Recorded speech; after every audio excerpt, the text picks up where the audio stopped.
Continuação do livro do comentário do F.F. Bruce, a partir da página 50, aqui é Cânon e Inspiração.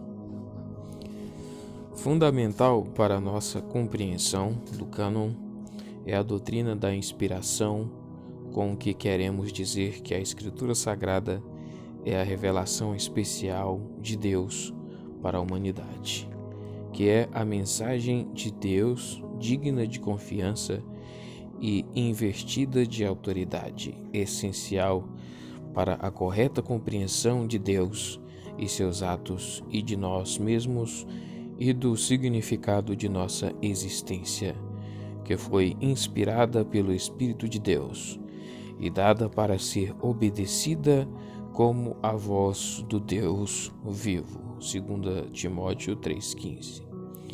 Essa escritura, no entanto, foi escrita por seres humanos, em linguagem humana, em momentos específicos do tempo e em locais geográficos específicos, com todas as limitações que a humanidade, a língua, o espaço e o tempo, as sociedades e suas culturas lhe impõem. A Bíblia é vista, então, como o resultado de um esforço conjunto da parte de Deus e do homem no tempo e no espaço. Um produto iniciado por Deus e sob seu controle, para que cada parte e forma dela possa ser classificada como inspirada, soprada por Deus. 2 Timóteo 3,16 e 2 Pedro 1,21. Mas também um produto de diferentes homens que viviam em épocas diferentes e locais diferentes, com diferentes personalidades e aparências, temores, aspirações, etc., de maneira que cada parte e forma também leva a marca da humanidade, homia deo, homia ex hominibus. Deus impele o homem pelo seu Espírito Santo. Deus age por meio da personalidade humana, mas não a violenta.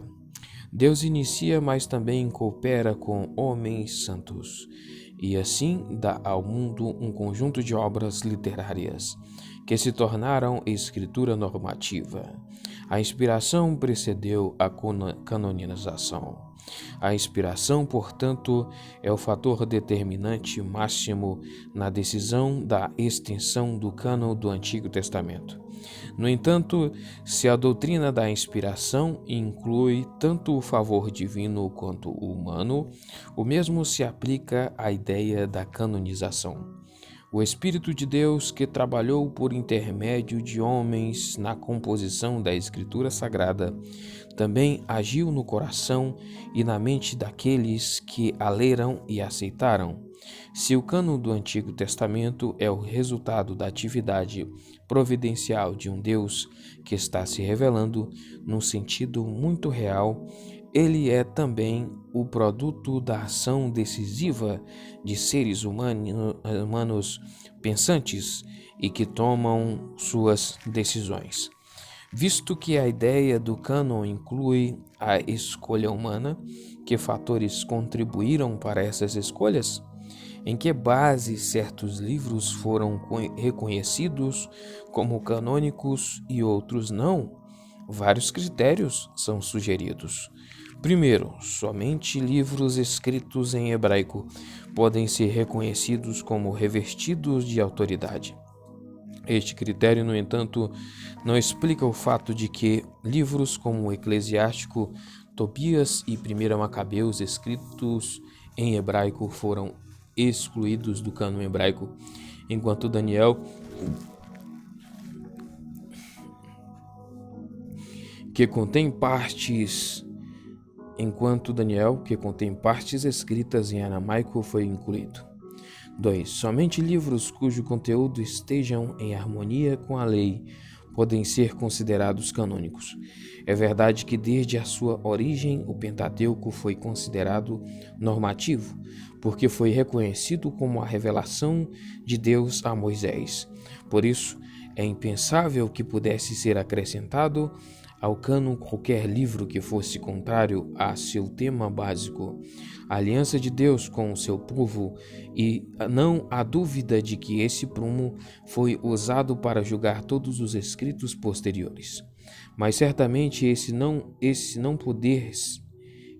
pode ser o único critério para decidir a canonicidade.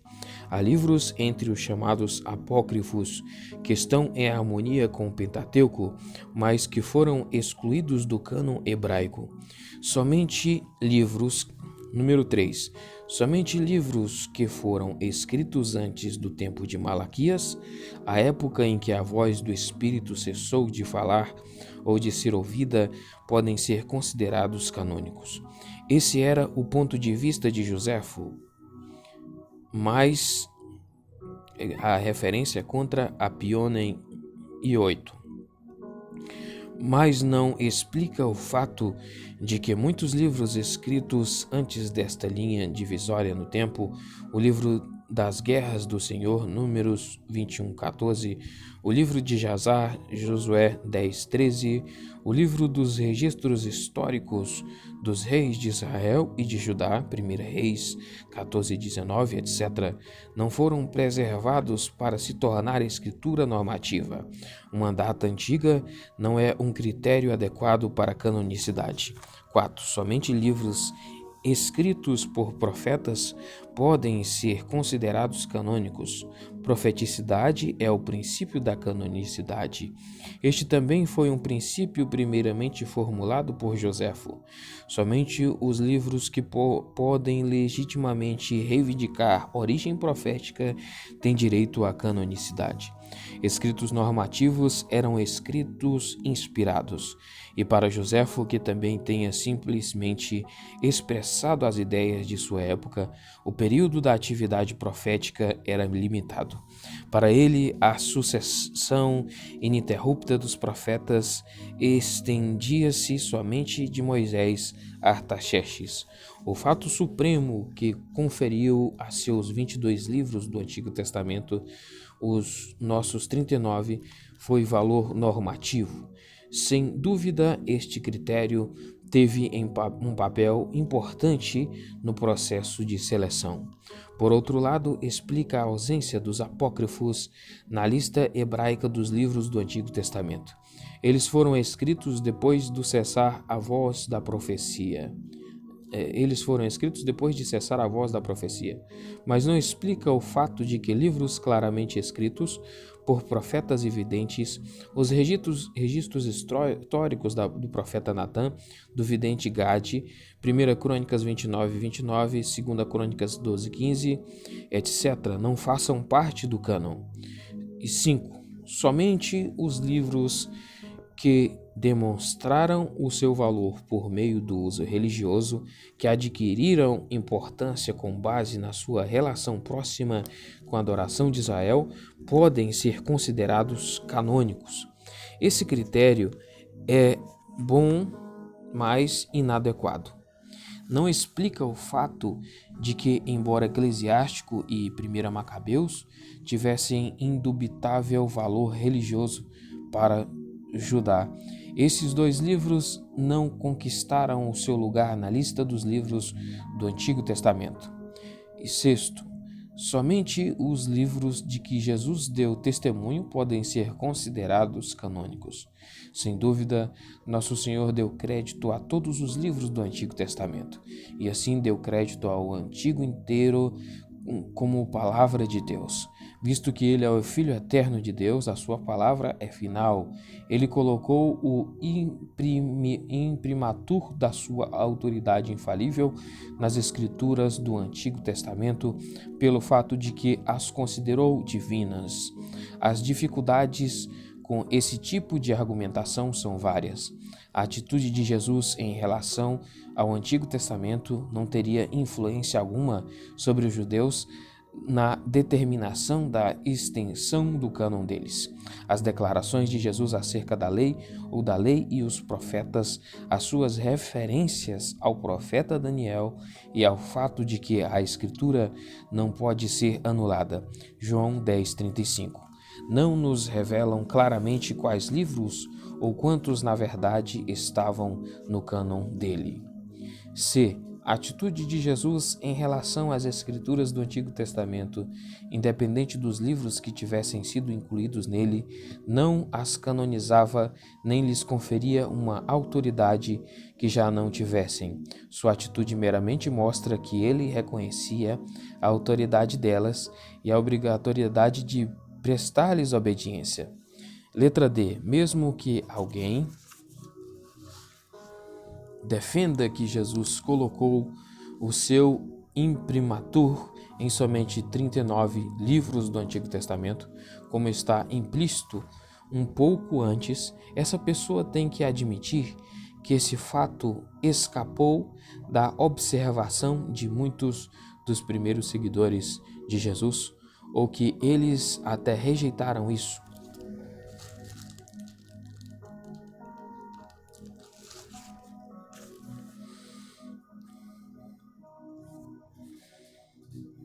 Visto que aceitaram como igualmente normativos os livros extras do cânon mais amplo da Septuaginta. 7. Somente podem ser considerados canônicos os livros que estão livres de contradições, incorreções, incoerências, práticas peculiares, etc. Com base nesse critério, muitos dos apócrifos seriam certamente eliminados. Alguns livros apócrifos apresentam muitos erros geográficos, cronológicos e históricos. Outros defendem ideias novas como o purgatório, a oração pelos mortos, a remissão dos pecados depois da morte, etc. Mas se esse critério foi ou for usado contra os apócrifos, também poderia ter sido usado e foi contra a própria Bíblia hebraica.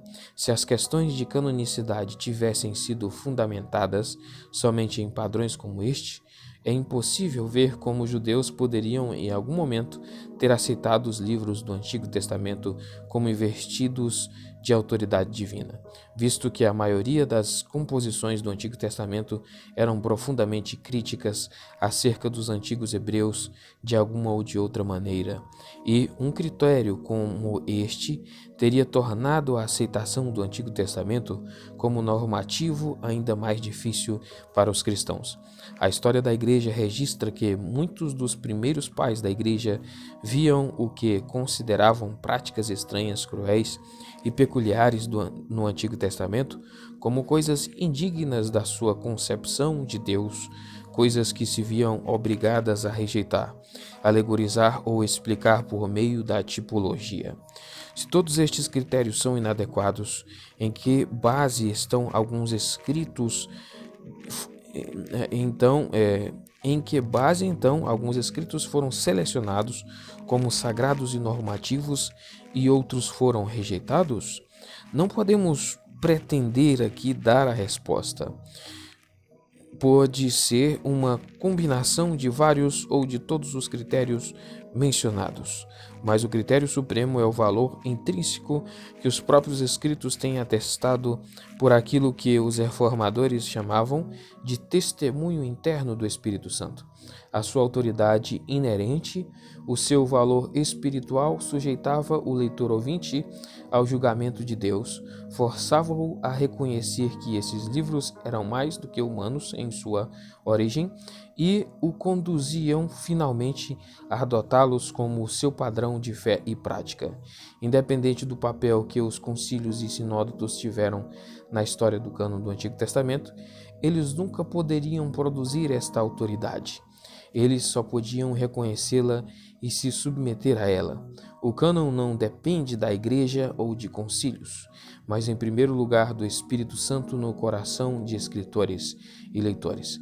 Existe algo nos próprios escritos que demanda a aceitação e o uso universal e algo dentro do povo de Deus que o conduz a dizer sim a essa demanda.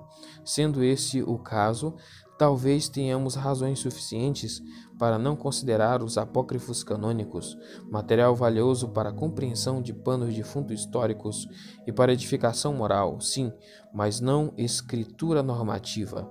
Parece que os apócrifos nunca tiveram peso próprio suficiente para serem universalmente aceitos por judeus e cristãos. Agora, a arqueologia e o Antigo Testamento. A arqueologia é o principal meio de recuperar o passado por intermédio da descoberta de sítios antigos e ao se encontrar por meio da escavação, construções, artefatos e documentos escritos que eles continham em tempos passados. Dessa forma, ela dá ao historiador uma ferramenta para que ele possa fazer um retrato do homem, de suas atividades e do seu pensamento em dado período e lugar na história. Visto que o Antigo Testamento em si já é uma coleção de escritos pertencentes a um contexto de vida específico, não é de surpreender que a arqueologia das terras bíblicas, principalmente da Síria-Palestina e seus vizinhos, comumente chamada de arqueologia bíblica, tenha feito muito para melhorar nossa compreensão dos povos, lugares, línguas, tradições e costumes entre os quais os hebreus tinham o seu lugar especial, enquanto a exploração antiga e também alguma mais recente tinha na Bíblia seu motivo principal de interesse. A arqueologia moderna desenvolveu-se em uma disciplina reconhecida e independente para descobrir, datar, examinar, preservar e interpretar os seus achados. A arqueologia não é uma ciência exata, embora já seja atualmente um campo de pesquisa contemporânea em rápido desenvolvimento que utiliza métodos de comparação e tipologia.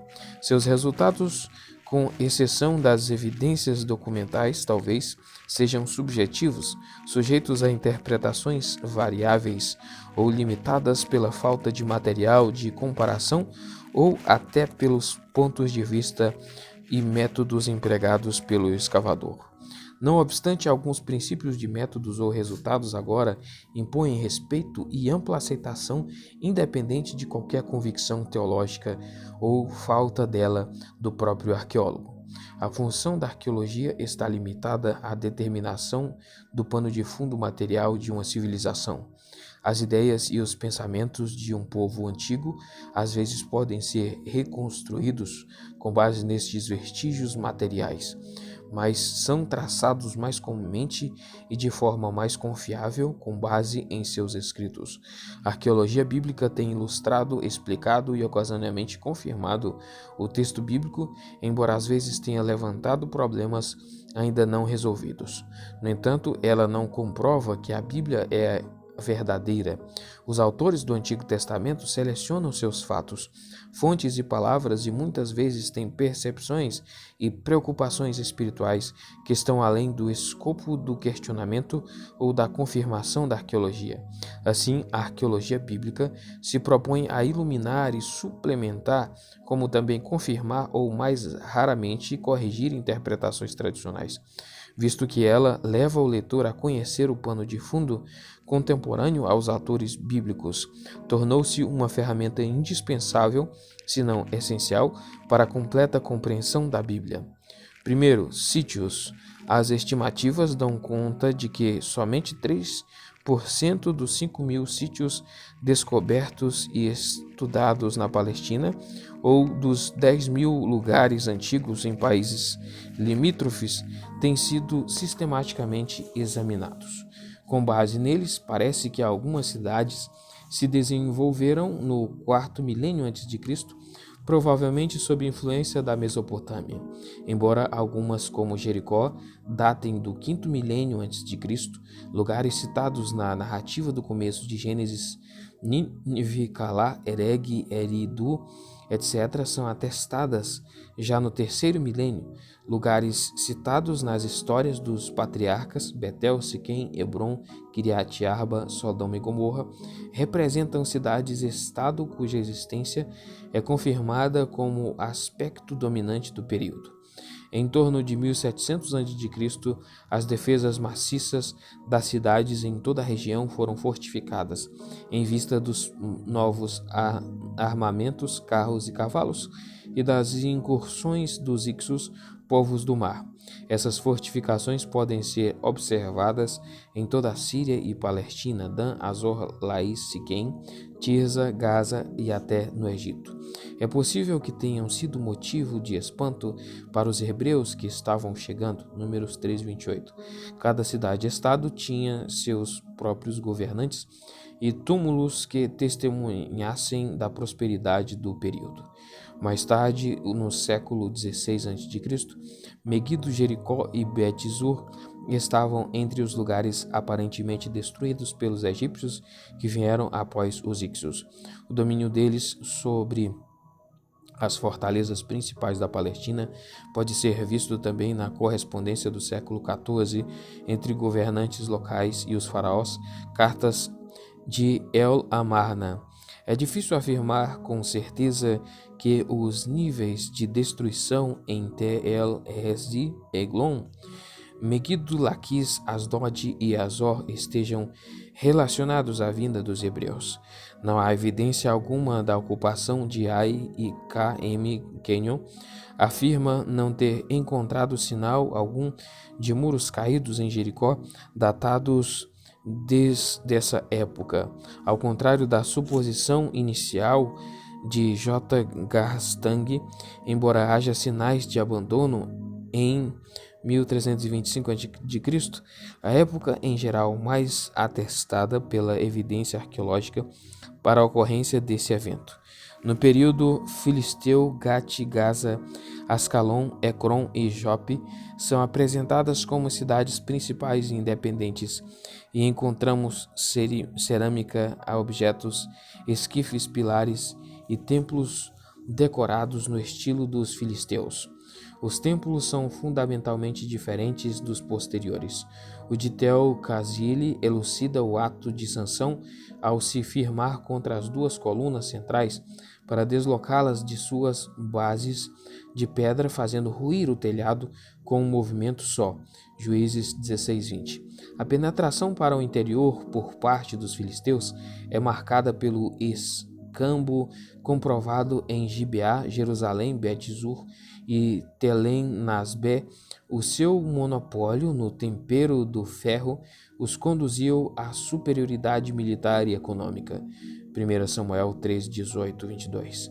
No período da monarquia, o ferro substituiu o cobre e o bronze nos equipamentos usados na agricultura, como pode ser comprovado em escavações da capital de Saul, Gibeá, Tel Ful e 4,5 quilômetros, 4,5 km no caso, ao norte de Jerusalém, onde foram descobertas as fortificações israelitas mais antigas.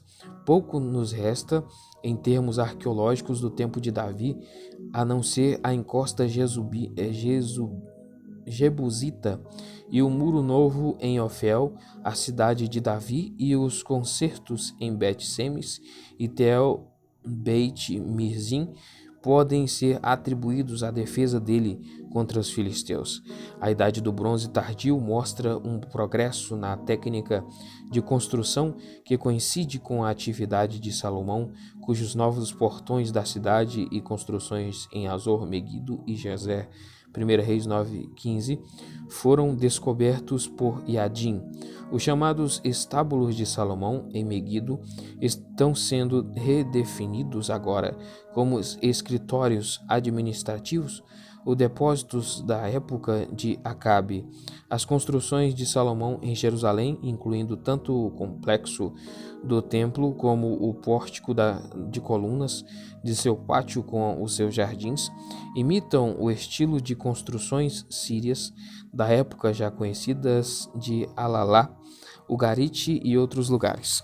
A amplitude de sua atividade comercial pode ser constatada em uma inscrição num pedaço de cerâmica de Kazili que diz: ouro de Ofir para Bet-Horon. Os utensílios usados no templo podem ser ilustrados por aqueles encontrados em Azor, que incluem pesos, pás e até mesmo uma serpente na ponta de uma vara. como Neustan, 2 Reis 18:4, além de altares com chifres, 2 Crônicas 6:13, encontrados em templos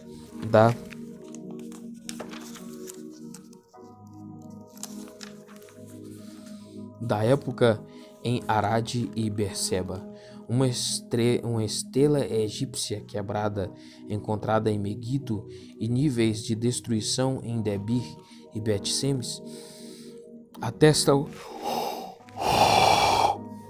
as incursões na Palestina por parte do rei Sisaque Sheshonq I, 928 a.C., 1 Reis 14, 25 e 26. O reforço das defesas em Laquis e Azeca por parte de Roboão pressupõe tensões constantes entre Israel e Judá, como o fazem também as reconstruções de Siquém, Gibeá, Betel e Mispa, Tel en Nasbe. Embora 1 Reis 16, 21 e 26 não destaque Onri como um construtor, o seu trabalho em Siquém e Tirza, Tel el-Fará, esta deixada inclusa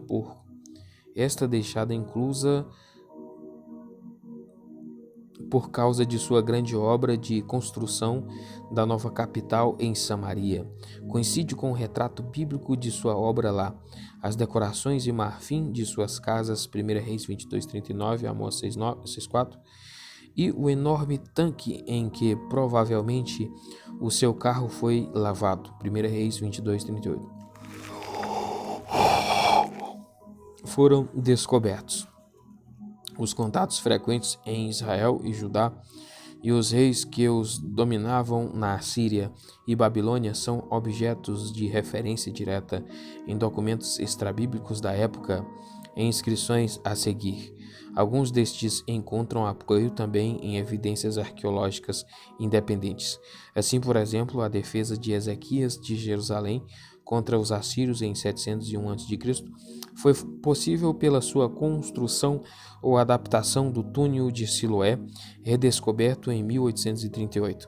Esse antigo canal de água com 1.200 côvados de comprimento dava acesso do interior dos muros da cidade a uma fonte subterrânea fora dos muros, 2 Reis 20:20, 2 Crônicas 32:30. A queda de Judá é marcada pela destruição e abandono da maioria dos centros fortificados. Isso é especialmente observável ao longo da fronteira sul, Laquis, Azeca, Jeremias 34:7, Tel Beit Mirzim, Bet-Semes, Ramá, Arrael e Arad. Em Jerusalém, valas comuns de sepultamento fora dos muros têm sido atribuídas ao saque de 587 a.C.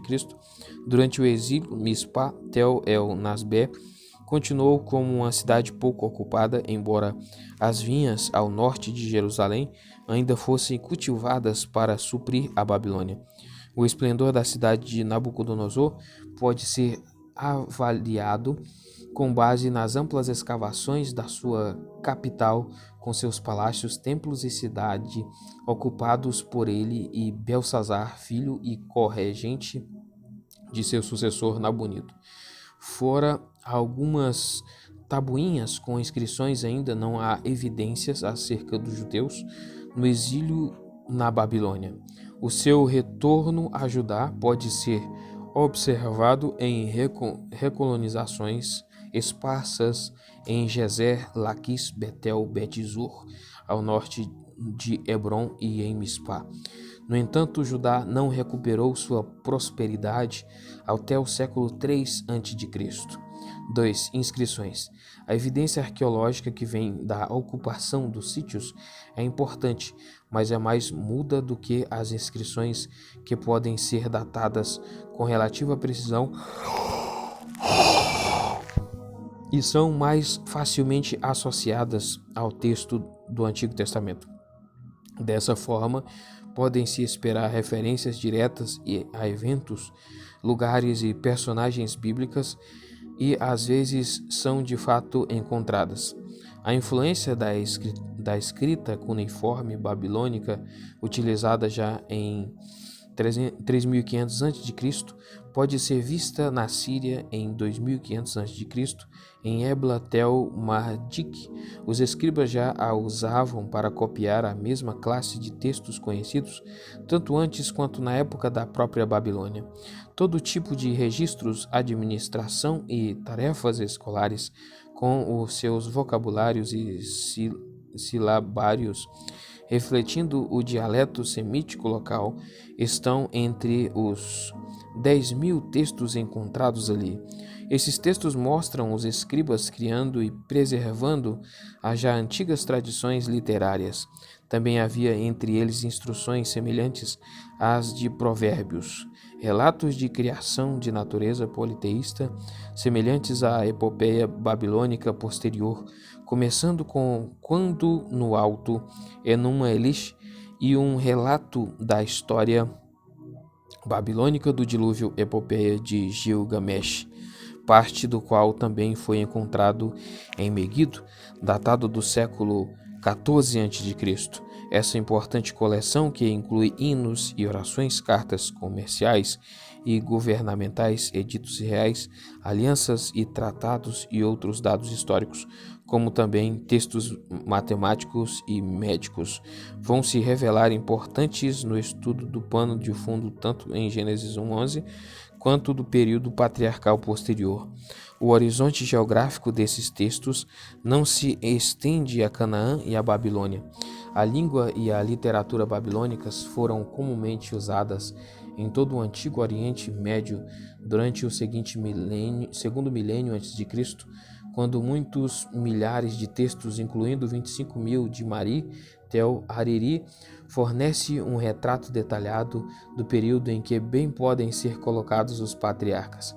A língua e os costumes são igualmente bem ilustrados por meio dos textos históricos, legais e de correspondência de Alalá, Síria, nos séculos 18 ao 15 a.C., posteriormente Nuzi, Assíria, século 15 a.C., e Amarna, século 14 a.C., textos de Ras Shamira, Ugarit, inclui epopeias e mitos, Baal, Akat, etc., e outros escritos em um alfabeto que usava a escrita cuneiforme da mesma cidade na época da entrada dos israelitas na terra prometida. Vêm textos escritos por escribas bilíngues, incluindo a história do dilúvio, com muitas semelhanças com o Gênesis, mas com pano de fundo politeísta e outras diferenças significativas. O Jó babilônico, hinos, orações, provérbios e canções de amor, Cântico dos Cânticos, e o comum amontoado de textos legais e registros administrativos. Assim, o Antigo Testamento deve ser visto contra um pano de fundo de tradições literárias locais, usando métodos de escrita semelhantes e gêneros literários semelhantes aos usados pelos hebreus. Estes, no entanto, são distintos no seu conteúdo e na sua orientação religiosa. Em todos os cortes e templos, os registros escritos tornavam desnecessária a dependência da anotação de eventos somente com base em lembrança posterior ou em ensinos ou tradições orais que existiam paralelamente à palavra escrita. Assim, em torno de 1800 a.C., o alfabeto semítico pode ser observado em apontamentos nas minas do Sinai e por volta de 1500 a.C., em Biblos, como também em Gezer, Siquém, uma placa, e Laquis, um punhal com inscrição. Na época em que os hebreus entraram na Palestina, o cuneiforme babilônico, o hierárquico e os hieróglifos egípcios, o alfabeto linear cananeu, ancestral do alfabeto hebraico posterior e dos alfabetos gregos e romano. No alfabeto de 25-30 sinais cuneiformes, relacionado ao de Ugarit, a escrita silábica de Biblos, como também as escritas do tipo cipriota e cretense já estavam em uso. Todos estes podem ter vindo ao conhecimento de Moisés por meio da educação que recebeu na corte de Faraó do Egito. Da época da monarquia unida, sobreviveram algumas inscrições semíticas. Uma é a ponta de lança de El-Kader, perto de Belém, que também tenha pertencido a um homem que seguiu Davi para o exílio. Uma inscrição nativa, o calendário de Gezer, o calendário de um agricultor ou a tarefa de menino de escola. Talvez possa ser datado com o do tempo do reino de Salomão. Os relevos e textos de Sisaque nas paredes do templo de Karnak de Amun, em Tebas, o retratam castigando cativos asiáticos e fazem uma lista das suas conquistas na Palestina. O usurpador Onri, 884 a 873 a.C., é mencionado na inscrição de Mesa. A pedra moabita, 830 a.C., encontrada em 1868, nela o rei de Moabe também conta como o seu pai foi derrotado por Acabe. Mais tarde recuperou sua independência enquanto Acabe estava lutando contra a Síria. 2 Reis 1:1, Salmaneser III afirma que o israelita Acabe forneceu 2.000 carros e 10.000 homens para a coalizão liderada por Irulene de Emate e Ben-Hadad II de Aram-Damasco, chamado Hadad-Idri ou Hadad-Zer pelos sírios. A maior contribuição dos israelitas em carros foi na Batalha de Karkar, em 853 a.C., quando o avanço assírio para o oeste foi impedido por algum tempo. Hazael tinha destituído Ben-Hadad II em 843 a.C. e é chamado usurpador, um filho de ninguém.